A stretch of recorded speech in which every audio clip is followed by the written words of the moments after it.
What is going on, everyone? Welcome back to this week's installment on The Lake Show, and I really appreciate you all making me a part of your day again. Happy New Year, everyone. It is New Year's Eve, and we got a lot to talk about today.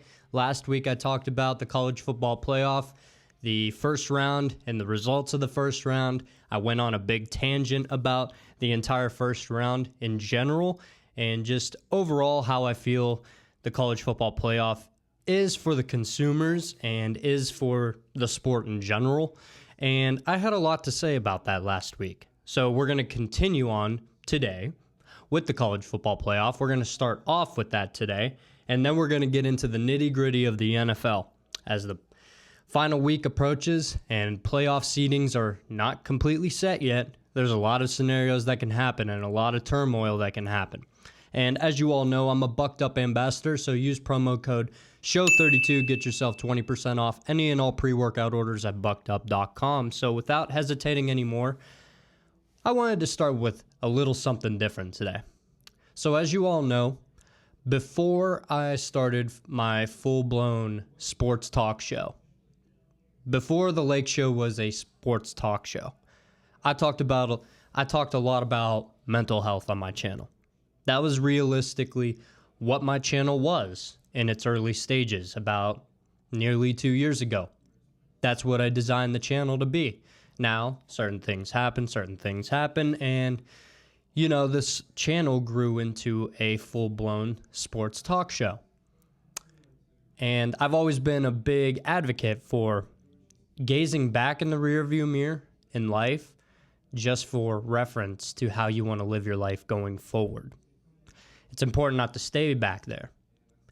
Well, I talked about my struggles on this channel and over the past couple years, whether that be in therapy, some of my close friends, family, or in some earlier episodes I've made on this channel. Well, I've been in the works for something else. It's a second channel, and I want you guys to take a sneak peek, and this is something I've been working on and contemplating for probably a good 2 or 3 weeks now. So, yeah, I want you to take a look at this and let me know what you guys think.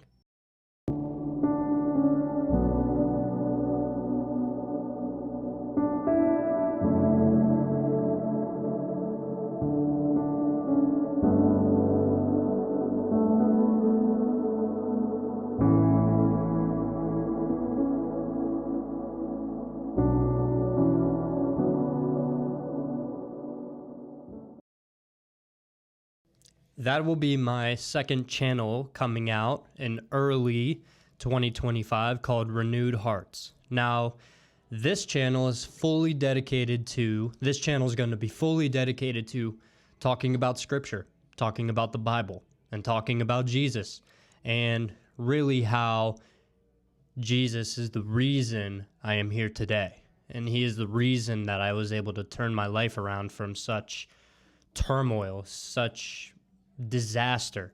I've talked about it before that when it comes to mental health, it's a serious aspect of life. It's something you have to take serious. Nobody will ever truly know what you're going through except one, the Almighty. And I feel like I don't know everything about the Bible. I know a decent amount now, having read the New Testament. I just feel like I want to talk about it more. It's gonna be sort of like a mental health channel again, so I guess some things come full circle. But like I said before that, a video I posted a couple months ago, earlier this year in May, I got rebaptized. I'm a born-again Christian. And I haven't leaned into that. I haven't. But starting in 2025, I want to. I need to more. I need to talk about Jesus more. I need to. And I think everybody needs to hear his message. There's going to be plenty of people, I'm sure, who are willing to come on and just talk about the Bible with me. I'm going to be talking about it, mainly specific verses from the New Testament, at least to start off, in the coming months afterwards, after I get it up and running. Then we'll move into some Old Testament ideals and Old Testament scriptures, but to start off, that's what I'm going to be doing. I'm still going to have the Lake Show. I'm still going to be doing my sports talk show, but, I want to also talk about Jesus. I want to also talk about how he saved my life, how he shaped my life, how he renewed my heart. And that's what I really am looking forward to in 2025 is getting that second channel up and running. And I encourage everybody to follow that account once it's up and running. And I can't thank everybody enough for following this account and growing this channel. We're only 3 subscribers away from 200, so that's something, and I'm really grateful for that. I'm really grateful for everybody who has stuck it out with me. This former college student who's just finding his way in the world right now. But that's what I'm looking forward to in 2025. I'll still be doing the Lake Show weekly, but I will also be doing Renewed Hearts on a weekly basis too, where we'll talk about God, we'll talk about Jesus Christ, and really how he shaped my life to be now and where he's taking me in my life. And I'll be going over certain scriptures that have had a profound impact on my life, and I can't wait to share that all with you. That's my little message before we get started today. So, Renewed Hearts coming out early in 2025, and I'm very excited about that. So, now that that's out of the way, now that that announcement is done, let's go straight into the college football playoff.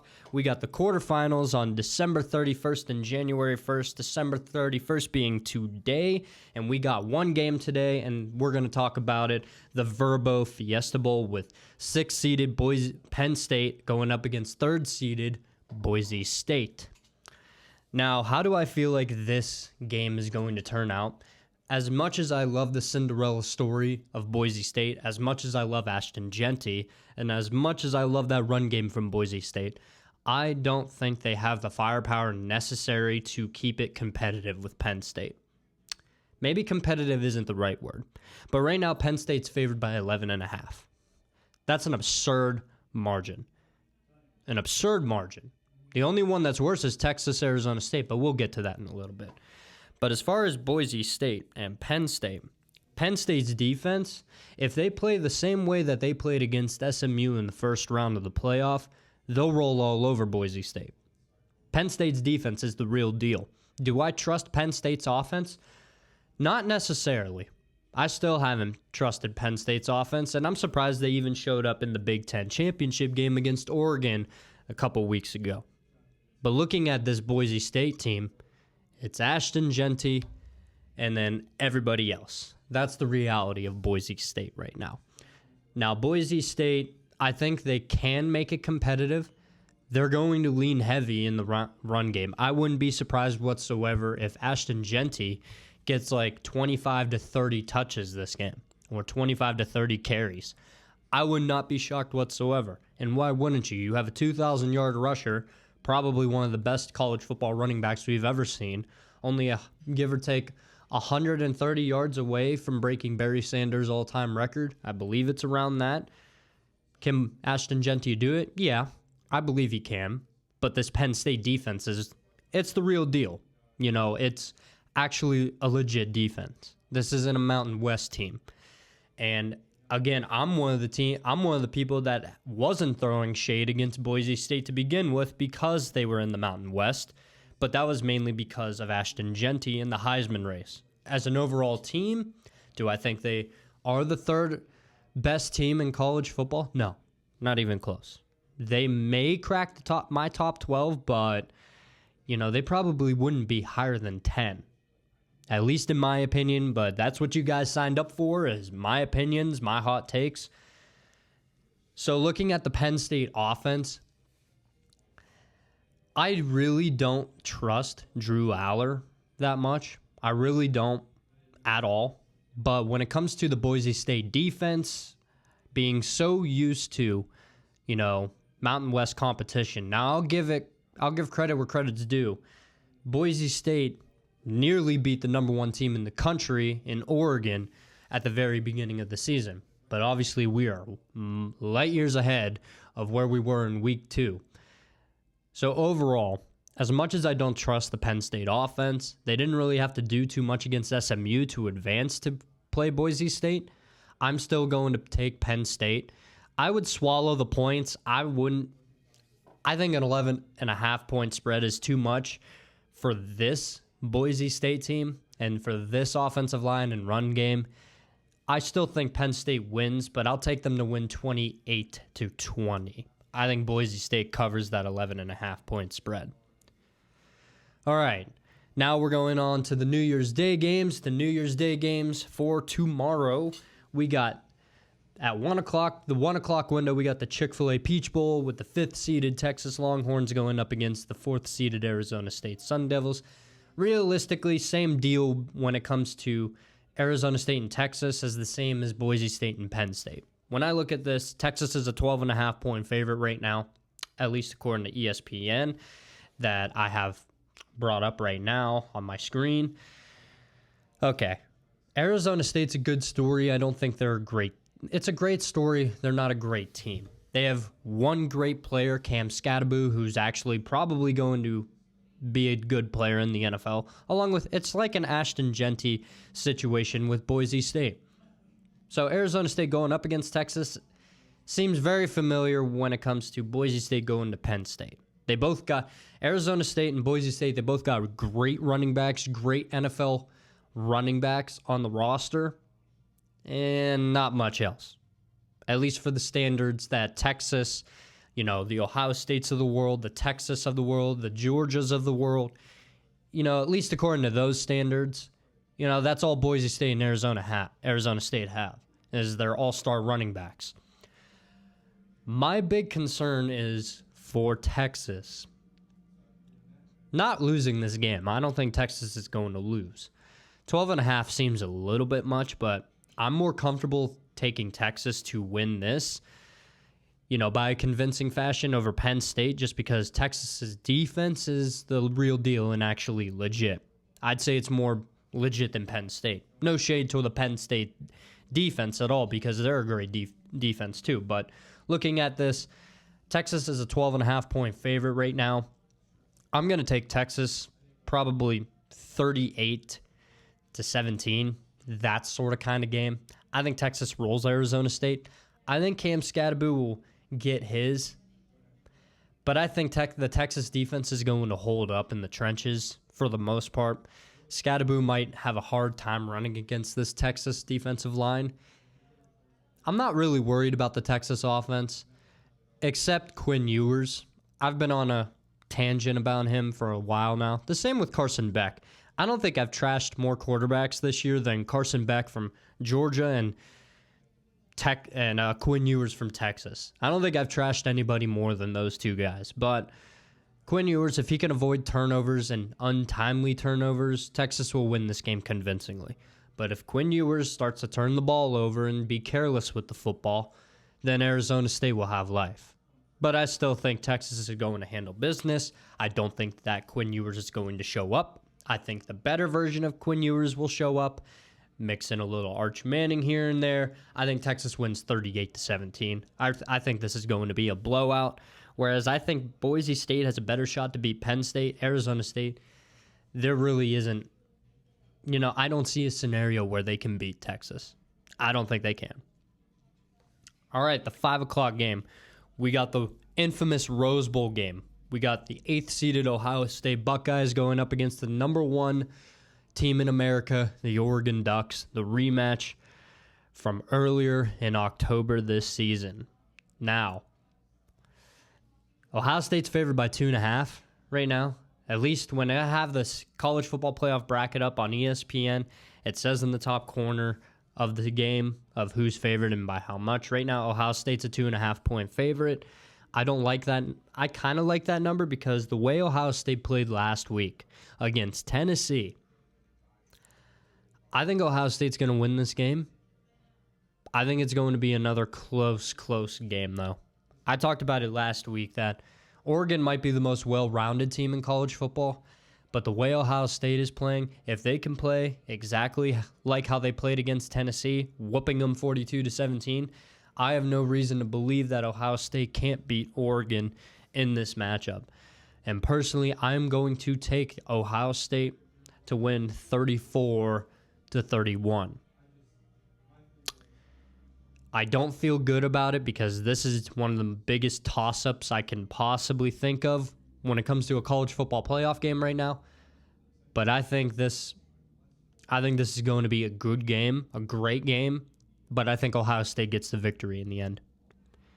In the final college football playoff game in the quarterfinals, the 8:45 game between 7th-seeded Notre Dame and 2nd-seeded Georgia. Now, Georgia is without Carson Beck, who's having surgery on his elbow, I believe, and is not going to be available for the college football playoff. And Carson Beck also declared for the NFL draft.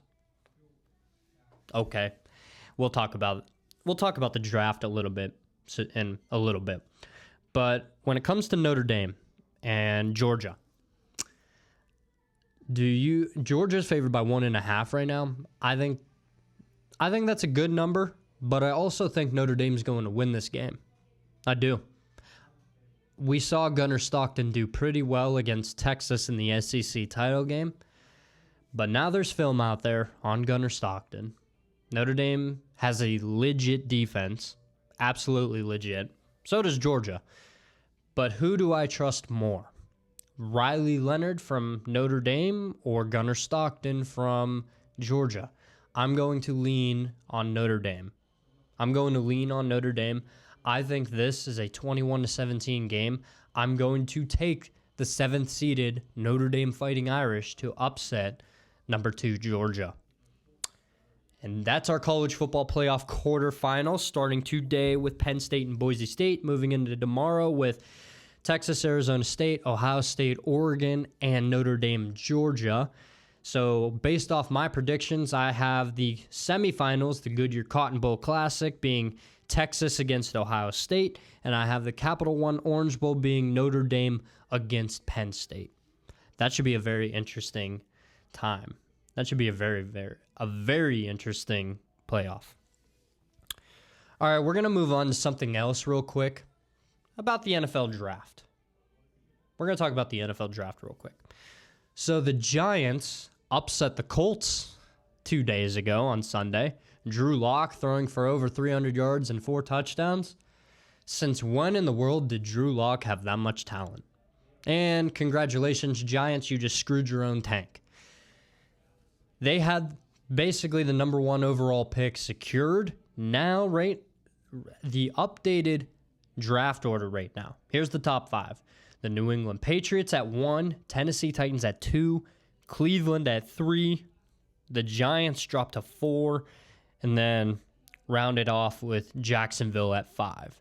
You have Carolina at 6, Jets at 7, Raiders at 8, Chicago at 9, and New Orleans at 10 right now.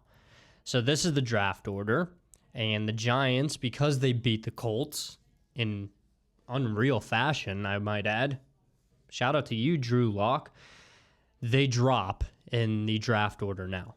So odds are, the New England Patriots have their quarterback. I think Drake May is going to succeed in New England.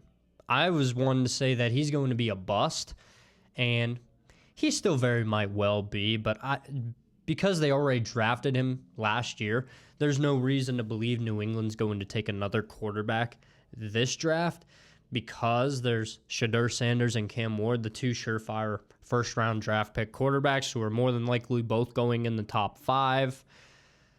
You got the Tennessee Titans who desperately need a quarterback, so I'm willing to bet that Tennessee will either draft Shedeur or Cam Ward. Cleveland needs a quarterback. They'll draft Shedeur or Cam Ward, and also the Giants need it. So realistically, I can see the New England Patriots getting Travis Hunter with the number 1 overall pick just because they need weapons for Drake May. And I think Travis Hunter, he's a great wide receiver. He was a good wide receiver and good corner. I still don't think he's the Heisman Trophy winner, but New England needs playmakers. They need somebody to help out Drake May on the offensive side of the football. But I would say that if New England did end up with the first overall pick, they would take Travis Hunter. There's no other skill position player, I think, that you can take with the first overall pick. If he's not a quarterback, it's Travis Hunter. And that's the way I feel like it's going to go. And I wanted to talk a little bit about when it comes to Shedeur and Cam Ward. Now, I was a big trash talker on Shedeur Sanders for a while, but I did come full circle on him and admit, yeah, he's a good quarterback. Even though they got the break speed off him in the Alamo Bowl by BYU, and he didn't necessarily look great. Again, that offensive line from Colorado is still a work in progress. He's still running for his life on some given plays. But there's a lot of controversy surrounding my favorite quarterback, Cam Ward. There's a lot of controversy surrounding him because he did not play the second half of the Pop-Tart Bowl against Iowa State, and the Hurricanes fell 42-41 in that game. Okay, here's my whole opinion on it. I know Cam Ward, he started the game. He got the all-time NCAA touchdown record with 156, I believe. I think it's 156. Well, either way, he threw 3 touchdowns in that game. He has the most passing touchdowns in any collegiate career in college football history. Cam Ward stands alone at that. And then in halftime, he opted out of the game. Now, do I think that was a sudden decision? No. I think that was planned ahead of time, that it just wasn't made known to the public. I think that was a decision made behind closed doors with Cam, his parents, maybe some other family members, and the coaching staff. I'm willing to bet all the money I own, everything I own, which isn't that much, but I'm willing to bet everything that I own that decision was made weeks in advance after they found out that Cam Ward was going to indeed play in the game. So if you are an analyst, if you are a non-Miami Hurricane fan, with all due respect, keep your mouth shut because this doesn't really concern you. If anybody should be angry and should be talking, it would be Miami fans because we would, I'll admit, I was a little upset at first seeing Cam Ward on the sideline without a helmet and knowing that was the last time he would ever step foot on the field as a Miami Hurricane. But here's the other deal as a Hurricane fan. I appreciate that he played in that bowl game anyway. I don't care that he didn't finish the game because, one, it's nice to see him get that record. It was nice to see. I'll be honest, I liked seeing it. And also, just seeing him one last time. This is me personally because I got to go to the Syracuse game. I watched Miami choke that game away. I watched our terrible, terrible defense give that game away to Syracuse, keeping us out of the college football playoff. But it was so impressive to see Cam Ward in person. And just seeing him one last time on TV, just slinging around in a Miami Hurricane uniform, it felt great. And we have a lot, Hurricane fans, we're so beyond grateful for Cam Ward. If it wasn't for Cam Ward coming to the University of Miami, Miami is probably another sub-500 team. Mario Cristobal is on the hot seat, and this season was total, utter disaster and failure. Now, some Miami Hurricane fans are going to say this season was still a failure, and I partially agree because you had the most talented quarterback of probably in Miami Hurricanes history, and you still couldn't make the ACC title game, and you still couldn't win it, and you still couldn't make the college football playoff, even with it being expanded to 12 teams. But I don't think any of that falls on the shoulders of the offense or Cam Ward. Let's be real. As a Miami Hurricane fan, this was the worst Hurricanes defense I think I've ever witnessed in my entire life. The team under Al Golden, the Al Golden years, these Hurricane fans remember those years and how terrible they were. That defense looked a lot better than what we witnessed this year from Lance Guidry. This was the worst Miami Hurricanes defense I've ever seen in my entire life, personally. And I was around for the 2005 5-7 terrible team that got blown out by Virginia in the very last game in the old Orange Bowl Stadium. They got blown out by an inferior Virginia team to close the doors of one of the most infamous college football stadiums in history. Looking back on it all, I'm just grateful Cam Ward came to Miami. He made an average team great. Now, did it work out in the end? Not necessarily the way we hoped, but we got our first 10-win season since 2017. That's only Miami's second 10-win season since the year 2003. So, and Cam Ward won the Davey O'Brien, set Miami Hurricane records for passing yards and passing touchdowns in a single season, and now has the NCAA record over 156 passing touchdowns in an NCAA career. I'm just grateful Cam Ward even played. You know, Cam Ward was without 3 of his top 5 receiving options this year.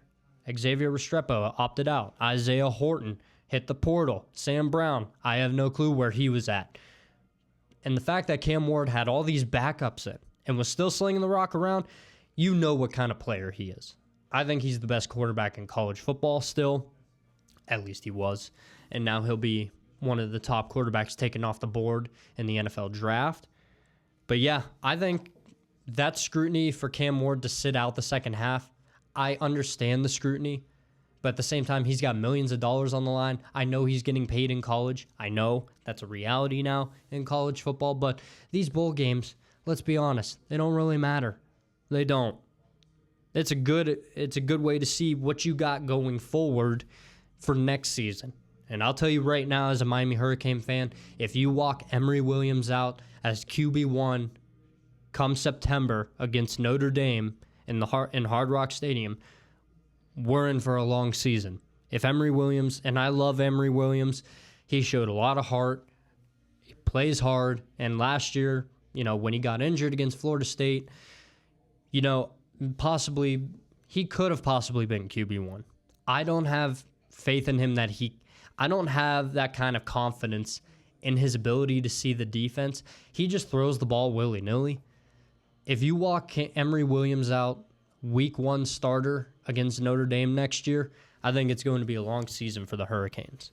But as far as the scrutiny against Cam Ward, I don't think there's any justification for it because, 1, it's not their life, and 2, it shouldn't concern you anyway because he's going to be a top draft pick. And as a Hurricane fan, I'm just grateful that he played anyway. Because if he didn't play, Miami probably loses by 40 against Iowa State. Miami still lost the game anyway, but that is what it is. Our defense is trash. So now we're going to go over the NFL playoffs, as those are right around the corner, heading into Week 18, the final week in the NFL. So I'm putting up on the screen right now the current playoff picture. So in the AFC, you got the Kansas City Chiefs at 15-1, number 1 overall seed, of course. So the wild card games, you got the 7th-seeded Broncos going to the 2nd-seeded Buffalo Bills. At the 6th seed, you got the Chargers heading on the road to the 3rd-seeded Baltimore. And then the 5th-seeded Pittsburgh Steelers would be on the road against the 4th-seeded Houston Texans. Now, obviously, a lot can change in this final week ahead. We'll talk about some scenarios going forward. But this is the AFC. The NFC, you have Minnesota currently at the 1st overall seed. Then you got 7th-seeded Green Bay going to 2nd-seeded Philly. 6th-seeded Washington on the road against the 3rd-seeded Rams. And then 5th-seeded Detroit going on the road to 4th-seeded Tampa Bay. This is why I feel the number 1 overall seed in the NFC is so pivotal. If Tampa Bay holds on to that 4th seed, whoever has to go to Tampa Bay is going to have so much struggle. I don't think you want... There are 2 teams right now that you don't want to play when they're hot. I think that's Cincinnati, and they still have a chance to get in, and Tampa Bay. I don't think in the NFC it's Tampa Bay, in the AFC it's Cincinnati. Joe Burrow, without a doubt, if his team was 15-1, he'd be an MVP. He'd be the unanimous MVP. 4,600 passing yards, leads the NFL. Passing touchdowns, 38, leads the NFL. At least I think it's 38. But Joe Burrow's having an immaculate season. So with the Cincinnati Bengals overtime win against the Broncos on this past Saturday, this is what the Bengals need. They need to beat the Steelers They need to beat the Steelers in this final week. They need Denver to lose, and they need Miami to lose. I believe that's how it goes. Yeah. So for Cincinnati to make the playoffs, to clinch that final spot, now all Denver has to do to clinch is beat Kansas City. Now they're probably going to rest starters because they already clinched the number 1 seed.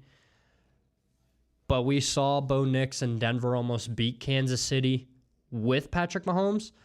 Now it's a little bit later in the season. So more than likely, the Broncos are going to clinch that last spot.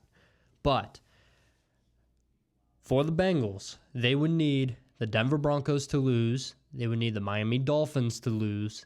And they would need to beat the Pittsburgh Steelers, which I don't think that's a tough ask at all, because Pittsburgh, who I'm going to talk about now, is hot garbage. The reality about Pittsburgh, this offense is still so putrid. The offensive line can't protect Russ. Russ is turning the ball over. The defense is still banged up and still not making plays.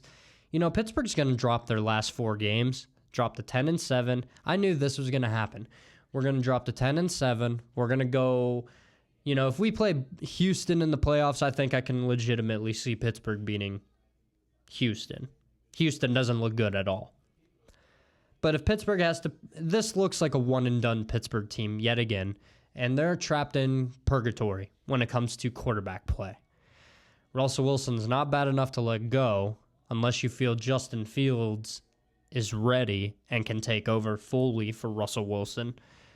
But you need more weapons. You need some more defensive pieces. Like Pittsburgh, they're in a rough spot. I don't like this team right now. I really don't like their chances going into the playoffs.